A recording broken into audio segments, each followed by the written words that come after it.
Hello, good morning, good evening. Bonjour, bonsoir à tous et bienvenue. Welcome to this week's Wada Forum for the Hackathon Takeover. I don't know if I should keep saying that, but I like it. I'm excited about this hackathon. Today we are in our final taster, final taster session before it gets into the real content coming up next week. So, preview of what we're going to do today. We have a quick opening from Wada and team, and then we will pass over to Prisma to get some more updates on the hackathon leading up to the Cardano Africa Tech Summit. And we do have a special project to showcase that came out of one of Prisma's past hackathons to illustrate a little bit about what kind of projects might be to come from what we're going to be doing. So thanks everyone for being here. Here is a reminder of WADA's footprint. We have our map with the different hubs that are currently part of the WADA network. And this QR code scans to various knowledge base resources, Intersect, Singularity Net, and other Cardano resources that might be valuable for any more reading that you might want to do to catch up on anything new you hear about on these spaces. So here I'm going to invite maybe the Prisma team again wants to help us with our statement of purpose. I know Delphi did it yesterday. Tabs, do you want to take it today? Sure. Our mission to elevate underrepresented groups through the application of technology and invest in a more equitable future. Notre mission, élever les groupes sous-représentés grâce à l'application de la technologie et investir dans un avenir plus équitable. Merci aux francophones parmi nous d'être venus. All right, so not too much announcement-wise, so we'll just lead right into the hackathon. And here, I think Mercy and I are going to do a little bit of tone setting before we pass over to the Prisma team. But I would say, one thing I've been thinking about through this process is remembering back to 2022. Do we all remember how the Cardano Summit was organized back then? We had the opportunity for sub-regions to apply for, mini grants, essentially to host these like satellite sessions related to the summit. And I remember the Cameroon team, we hosted our own event. We had like a whole youth group come. We did outdoor games, teaching youth about technology through interactive essentially like picnic games, right? Like outside doing sorting algorithms without computers. And that was fun. It just reminds me back to the spirit of what the Cardano summits used to feel like from the African perspective of being kind of more decentralized and giving more access on the ground for us to interpret what was most relevant to our audience. And this kind of is coming up again for me just in how we've been talking about these hackathons of really coming back to what is relevant to a local space and place. And this is, essentially our effort to bring this opportunity back to what makes sense for the continent. WADA was given this massive opportunity to organize the Cardano Africa Tech Summit on the continent. We want to make that as accessible as we can to everyone within our network. And one way that we're doing that is through these hackathons. And in particular, trying to give an opportunity to everyone who can to host some kind of a local event related to the hackathon. So that's just some of the things I've been thinking about. But I'll pass over to Mercy also to share her thoughts. Thank you, Megan. It almost feels like Megan and myself, we talked before, way before this, because that is pretty much before, jumping on this call. I was reflecting quite a bit, went for a walk, and I was thinking of what is relevant, right? And I think that this is something that really came out very strongly in Accra, in the sense that normally, when we look at hackathons, that's traditionally, we'll learn about a new tech, and then we will try and think, what did somebody else create somewhere, right? And how does it apply to me right now that I can do? And a lot of the time, that is how, hackathons, people learn tech and then they try to sort of, build something. We are totally flipping everything on its head. And what we need to know, from next week, we will be hearing more about that, what we mean by sort of this regenerative principles, regenerative thinking, localized solutions.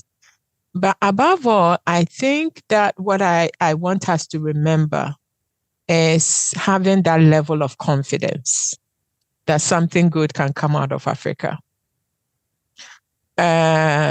Because every time that you build from, it's almost like building from zero, building for people. It becomes unique. And right now, that is what people are looking for. I've said this before, but when we think of, Kenya, and we think about M-Pesa, right? That was something that nobody else anywhere in the world was doing or has done.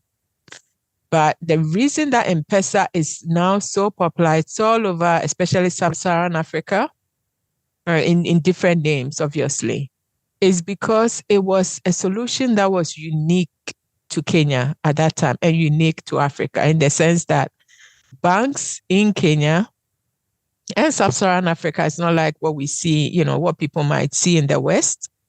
It is totally different. So they looked at what they have, the resources that they have, and then they generated a solution accordingly. At this point, when we look at Africa, we might think that we have nothing.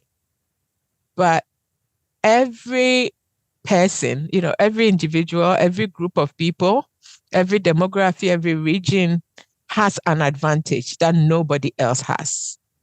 So these are the kind of things that we should be reflecting, like what makes us unique? What makes Africa different to bring something that is totally game changing? At some point, let's put all the other solutions that we've seen coming from elsewhere, let's put it off the table, back of our mind, and just open our eyes fresh, and let's start looking at things afresh. I think that's what I want to say today. Thank you to everyone for your patience listening to me. But yeah, let's be bold, let's be confident, and realize that we have something that nobody else has, which is, everybody has something different. The West has something that Africa hasn't got, but Africa also has something that the West hasn't got. So let's think along those lines. Thank you very much. Yeah, thanks so much, Mercy, for some more of that kind of framing narrative. I think it's really good to hear from your voice. And now I want to invite the Prisma team to lead us on the next section, where we'll get more into what do we need to know about next steps for the hackathon. So I'll pass over to you, Tabs. Sure, thank you, Megan. And yeah, to everyone, this will be the third time that we're using similar-ish slides. They've changed a little bit.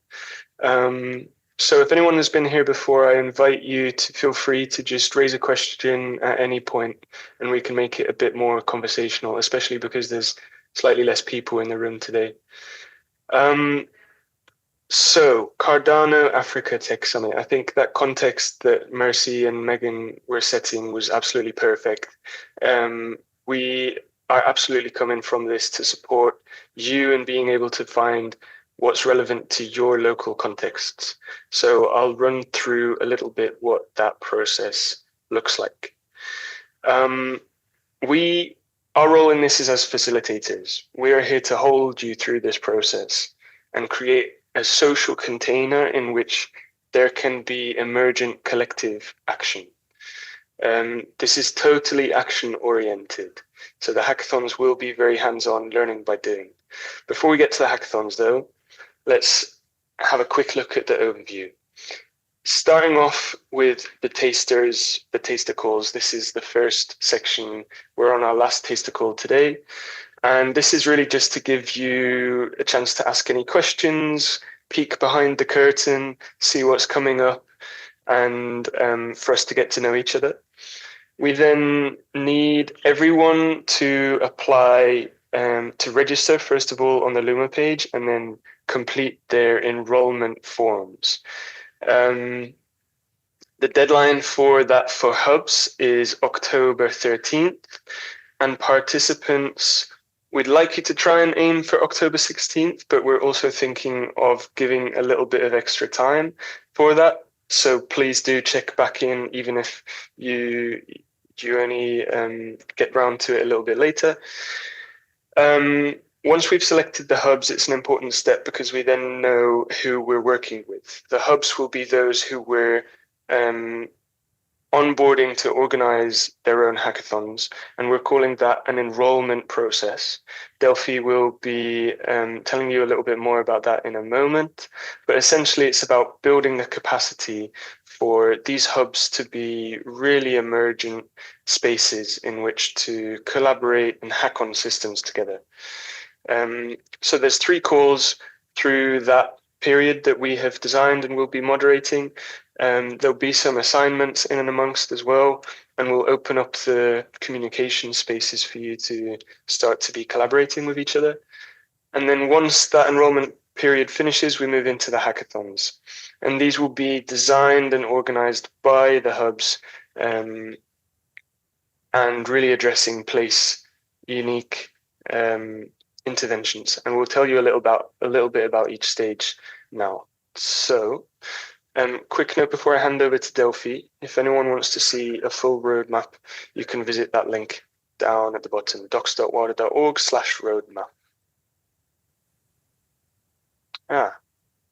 So if you haven't already, the registration process is very easy. You can head to cats.wada.org, and there's 2 yellow buttons that say register. You can click those to complete some basic information. That signs you up on the Luma event page. And then from there, you can start your full enrollment process to go deeper into the program.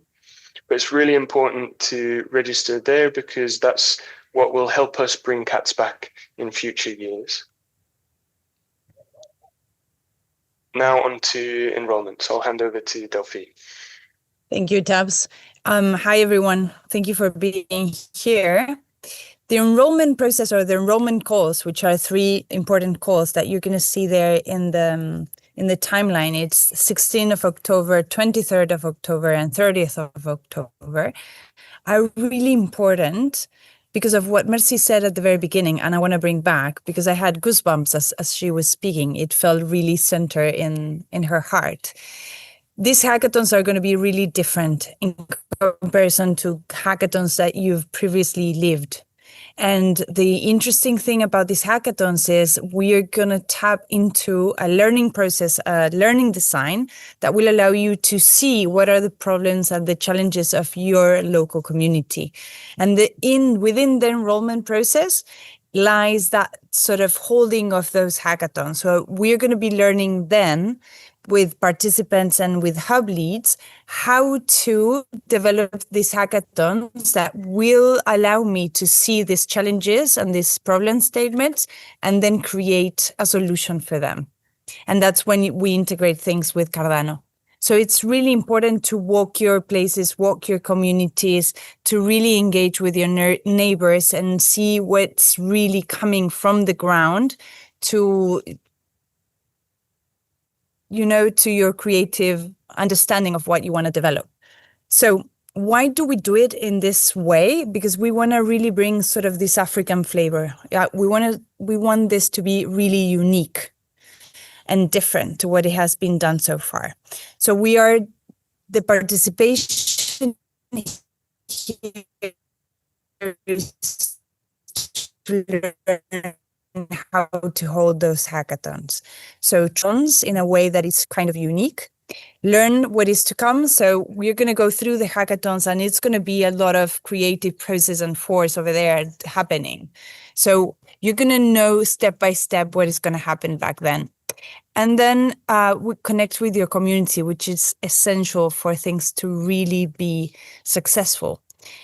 Projects that come up from this way of doing are really different than projects that are just one idea that occurs to one person, but is that it really is grounded in what is happening in a local place and community. So just to be very clear, the enrollment process is to learn how to hold hackathons and to develop those problem statements that you're going to develop through your local community. So back to you, Tabs. I think I hope that was clear. It was for me. Thank you, Delphi. So just to highlight a difference between sign up and enrollment, you can think of it as sign up is signing your name at the door, and enrollment is where you join your first workshop. So it's a lot more hands-on, a lot more active.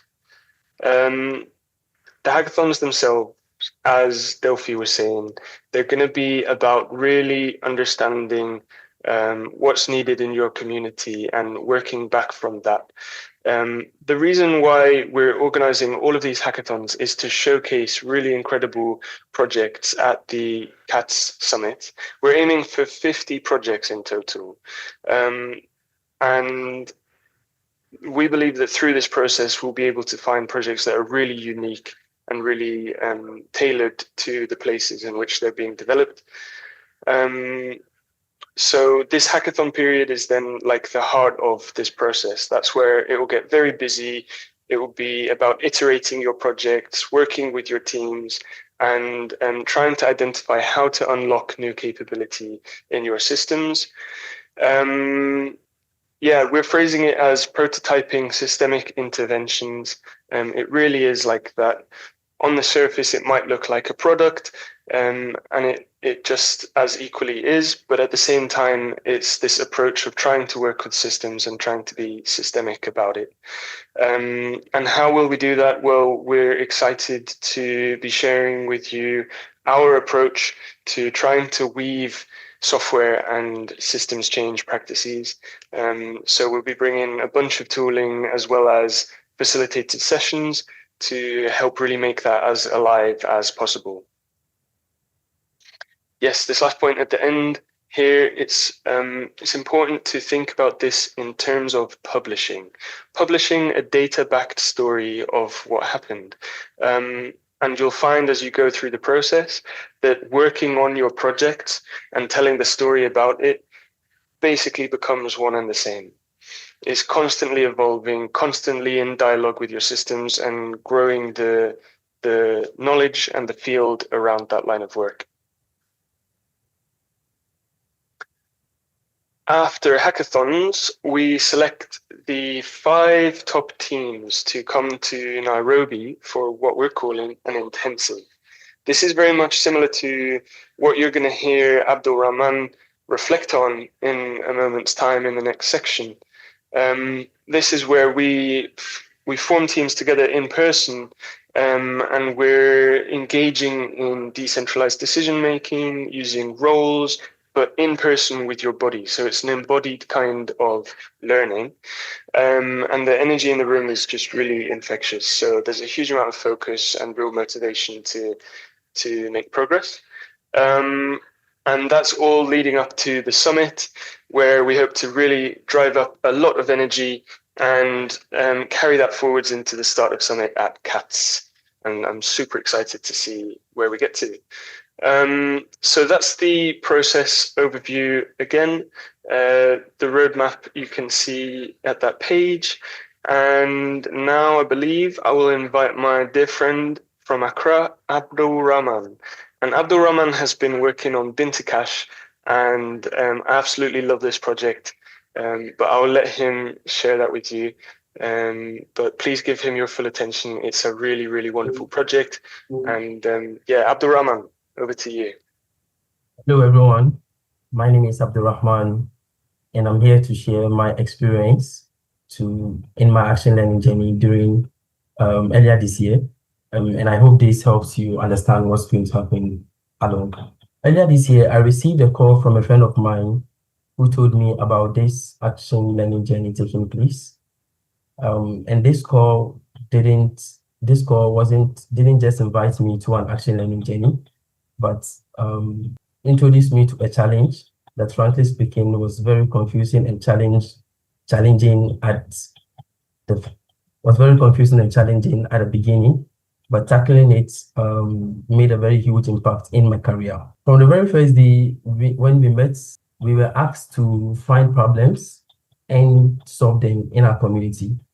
And my community where I live had a very huge problem, which was flooding. And like every Ghanaian knows, the flooding system in our country was very serious and it needed a government intervention. But how then can we tackle it as an individual? It took us a very long time to work on that. When we took flooding from the very first on the first day to solve it, we couldn't solve it because it was very huge. So we decided to keep asking ourselves, how can we work on it and solve it ourselves? And going deeper, we realized that one of the huge cause of the flooding in our country was waste management, which is related to the human behavior. So we decided to focus on the human behavior to tackle the flooding in our communities. While I continue to the end, this action learning journey wasn't just a normal hackathon that is just about coding and just coding. We needed to solve problems for ourselves. And from a very young age, I wanted to solve this problem. So I thought this was a very huge opportunity for me to be able to solve this problem. So this drive helped me to work hard in this project to continue. Can we go to the next slide, please? The root cause of the problem we solved was waste management system, and it leaded to flooding in my communities. So as you can see here, flooding was a very huge problem in my community, and it's mainly because of waste management system. Anytime it rains, we realize that our gutters are choked with waste, which doesn't allow the water to flow through them safely. And then the water then comes to our communities and homes and then cause a huge flooding in the society. So that's how come my team and I was able to found our project named Bean to Cash, building teams and solution. When we came in, I was thinking this is going to be full coding and need a lot of full developers and coding. But we realized that knowing how to program or code is one part, but when you come together to work as a team, you are able to solve a lot of problems. This is another team that were in our action learning journey, and they were also able to create a very good project. Like my team, we worked together. I wasn't a programmer, a very good coder at the beginning, but working in teams helped us to be much more productive and also move faster, work faster, and we were able to, at the end of the day, we were able to bring in a prototype of our projects, which was a chatbot that linked waste collectors to waste sorters and recycling companies. Impact and good. Like I said, my team, in my team, for instance, we didn't have very good coders, but during this journey, we were challenged, and by the end of the day, about half of the team were very good programmers, which we were able to build this prototype of our chatbot ourselves, learning deeply, spending much more time. We were able to help produce this prototype of our chatbot. Abdul, before you go to Yes. questions and answers, I was thinking maybe you can tell us a little bit how you integrated Cardano into the project. Our project, for instance, like this, there was a system already in Ghana that's taking place, but people were not really patronizing it because they feel it was not really paying much better. So we thought if we introduce Cardano to it, it will bring in interest and a lot of people to come in. How did we do that? The system was supposed to connect the waste sorters to the waste collectors, and then the waste collectors to the recycling companies. So we then thought of bringing in a smart contract to make sure that all this works properly. And how do we do that? That's when Cardano comes in. We were able to track the number of people that were helping to make keep the community clean and reduce flooding in our societies. And also all the waste collectors that goes about to get this rubbish around. We thought of also incentivizing them to join the system or use the system. So we thought anyone that comes in to help in the system, we should pay them or find a way to help them. That's when, so that's where Cardano comes in the smart contract. It's Exactly. the smart contract here was able to read and tell the number of people that were really helping to keep the environment clean, and also the number of waste sorters that were collecting and sending this waste to the recycling companies that doesn't find themselves into the gutters or the drainage system.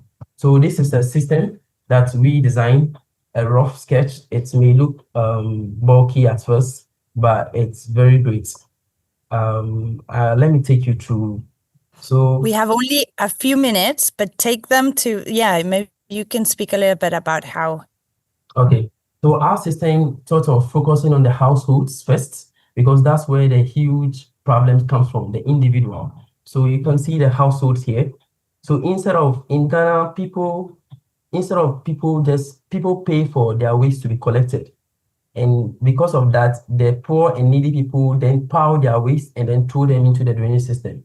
So we thought if we incentivize them, they will patronize the system. If people realize they can be paid, then they will feel comfortable to sort their waste and not throw it into the gutters. So each household that sorts the waste will then order through our system. So collectors will be it will just be like the Uber app. So a household sort its waste and then order a collector to come for it. The collector comes in with his pickup and then collect the sorted waste, which is in blue here.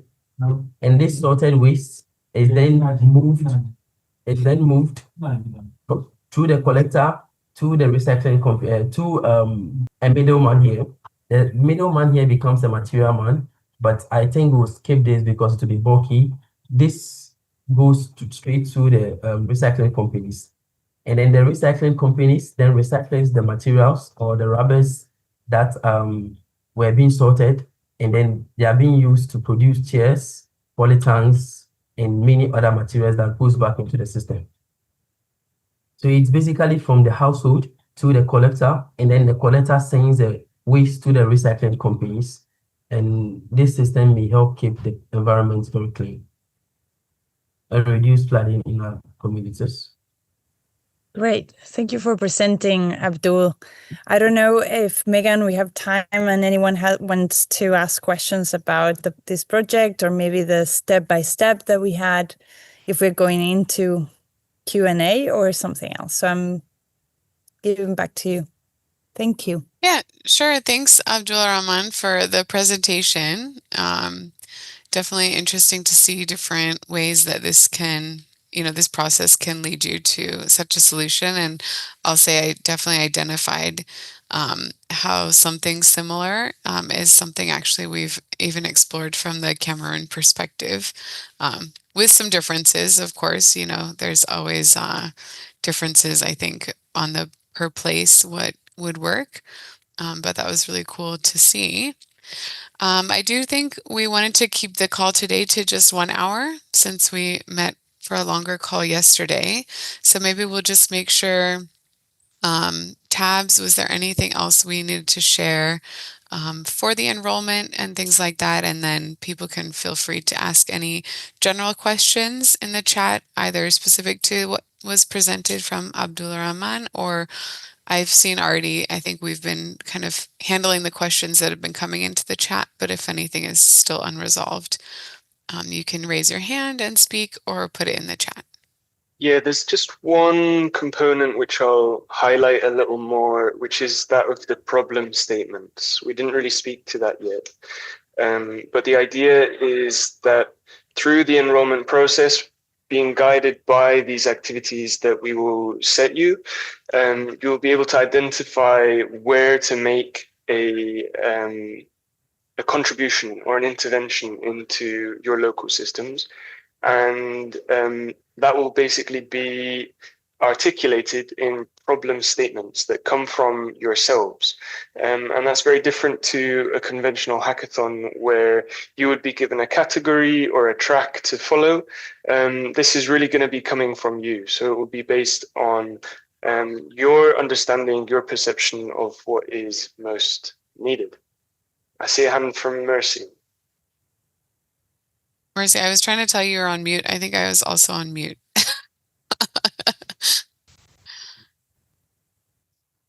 Maybe while you're figuring out the audio, we can just address, I saw a late question in the chat and I saw Delphi responded, but maybe we could explicitly address that. I see Chisholm is joining us today for the first time, says, doesn't have a team.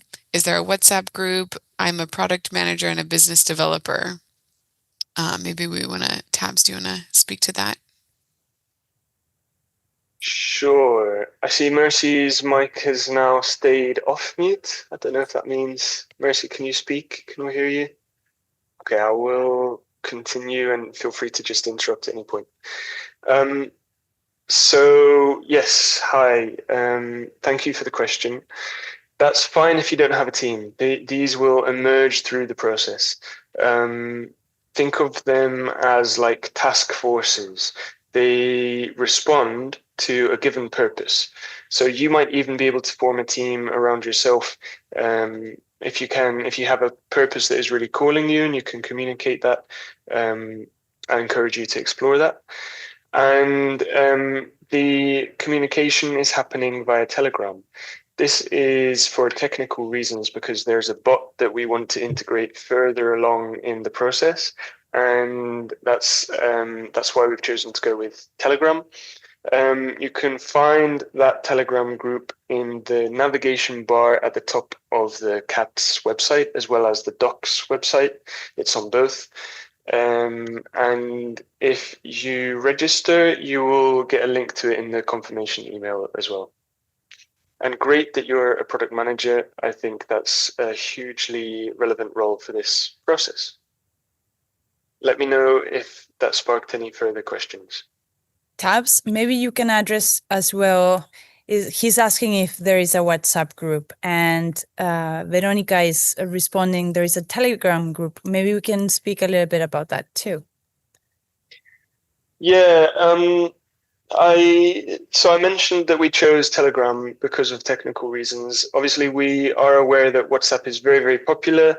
I know it's very accessible to use WhatsApp, but WhatsApp is a lot tighter and a lot more expensive in terms of how you can extend it, hack on it, integrate with it. And for that reason, we've gone for Telegram, also because we have already built our system on Telegram, and migrating would be a lot of extra effort that we didn't really have time for. So integrations with WhatsApp and other messaging clients is something that we're going to explore in the future, but for now it is just Telegram.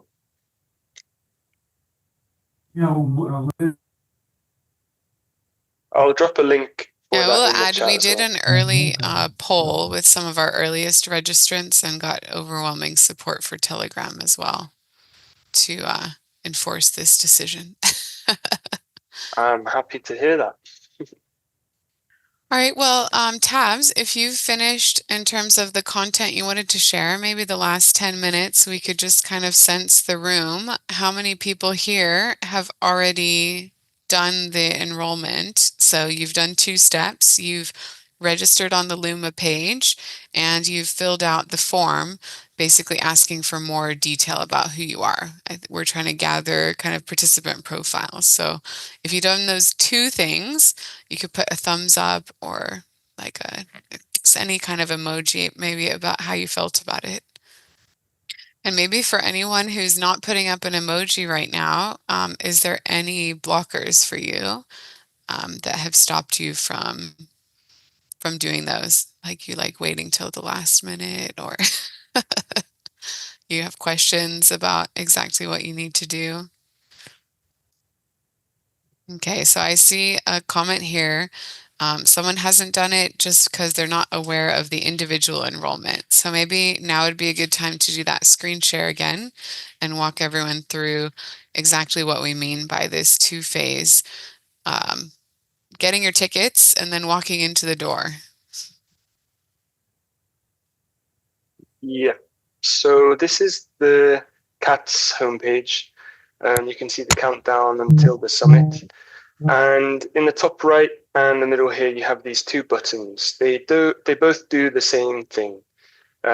So if I go ahead and click on register, that will open a dialog in which I can enter the quick, I can pick my ticket and enter some quick information about myself.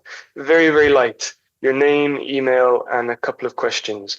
That's just for us to start counting numbers, basically, of who's going to be active in this event. But then to really start that journey, because it's a very participatory event, you need to go ahead and click on enrollment up here, and you can then see a screen to select your role.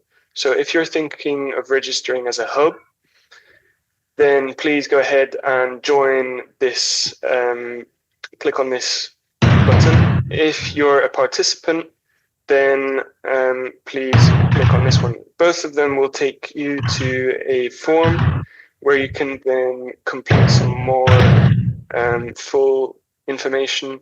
That's things like, what's your interests in joining? What are you called to? Why did this program call you? What are you seeking to learn from this? And things like that. We may come back to this form a second time to collect relevant information at different stages. But for now, that's all the steps. So step 1, the yellow button. Step 2, click on enrollment and fill out the role specific form. Yeah, and just wanted to add another piece. We've been talking about 2, but for some of us, there might be 3 enrollments that we do because you might register both as a participant and as a hub. So just wanted to highlight that. And I do see Abdullah Rahman mentioned that there was some issue with him filling out the form. So let's take that feedback. It says it's abruptly disappearing during the process. So just maybe you could clarify, is it the form that Tabs was just sharing as a participant that you're not able to complete? Okay. Hi Megan, can you hear me? Yep. Hi, Sam. Can I say something now? Yeah, is it responding to the question? Because I was about to call Ayomi, who has a hand up. I just wanted to make a reaction to Abdul's presentation. Okay, sure. Can I go ahead, or maybe after Ayomi's question? Yeah, no, go ahead if it's on the same topic. So I was just trying to just add my voice to what Mercy said and what Tabs has been saying throughout this call and most other calls, especially on the problem statements and the tracks of the themes that we expect to have, or projects that we expect during this hackathon. Abdul's presentation, or what they did during the ALJ, reflects, problems that, hamper the local context. Some of us from Ghana are quite familiar with, flooding situations. It has done a lot of damage, destroyed properties, taking life, and stuff like that. So, if it was a problem in his community, and thought that, okay, how can we use this program to solve something like that? I think it was great, and this is what we actually expect from uh, anybody who is interested in this hackathon and is thinking about what project to build. Let's come with something that solves local needs. As Messi said in the beginning, not anything that is of the West problem or elsewhere. This is Africa. It's coming to us. We have a lot of unique problems in our various communities. So I'm just encouraging everybody to look around your immediate environment, see what problems there is, and think through how you can solve the problem. And the Prisma team, the Wada team, and everyone here is committed to helping you bring your ideas to the table, bring the solutions that you have. And in the end, we'll bring unique things and we'll show the world. Yes, this is Africa, All right. this is our problem, and this is how we want to go. So yeah, that's what I want to say. All right, thanks, Samuel. Ayomi, I see your hand is up. Yeah. The floor is yours. Okay. Hi, everyone. Welcome. Thanks for the update on this session. I have done the registration, the other one, the participant enrollment. When I filled the form, I didn't get a message or a notification that it has been submitted. I just wanted to be sure that am I supposed to get a notification that I actually submitted the form? I mean, I actually filled the form, or I won't. So, because I was thinking of registering again, because I wasn't sure. Thanks, Sayumi, for checking. I can see your submission here, so yeah, don't worry about that. It's definitely gone through. If you get to the final screen and it says thank you, then that's enough. All right, thank you. All right, maybe we have just a minute left. I was thinking for the purposes of the recording, I'll just summarize some of the question and answer that went on in the chat so that everyone can have visibility on it. I think we've clarified numerous times about the need to enroll in 2 places. I do want to also double click on the need to enroll as a hub by this coming Monday, the 13th. And remember, why the quick deadline on that one is really because we're then going to go into the selection phase for those hubs that can host in-person hackathons. So we really need, a finalized list of everyone who is hoping to host an in-person event as soon as possible, so we can start to see and communicate with how that next phase will unveil. And then I'll also highlight that the next 3 weeks of Thursdays should be booked in your calendar to join us here again on Zoom. We will be starting our next phase, which is really, you need to be enrolled to be in that phase, right? We're going to go with the Prisma team much more in depth. These calls have all been introductory calls. So the next calls will be much more kind of like workshop style, where we'll be getting more active participation from everybody. I think these calls to this point have been a bit more passive. Of course, if you have questions, you've been free to answer them and ask them, but be prepared for the next calls to be much more like a workshop where we're actually starting to find some, Sam was kind of prepping for it in his comment of start thinking about the types of problems that you're facing in your local communities and bring those, in the back of your mind. Come with that mindset to our next call of talking through, how to start approaching that. So just wanted to kind of remind everyone of that. I think, did I miss any other things that were talked about in the chat that we need to make sure to emphasize? I think those are the main points. But I'll say we're at our time for today. So thank you so much to the Prisma team, for guiding us through this new process. I think it will be really great next week to start hearing some of the ideas that are forming on the ground. And thank you everyone who's already enrolled and who is joining us today. And we'll see you all next week.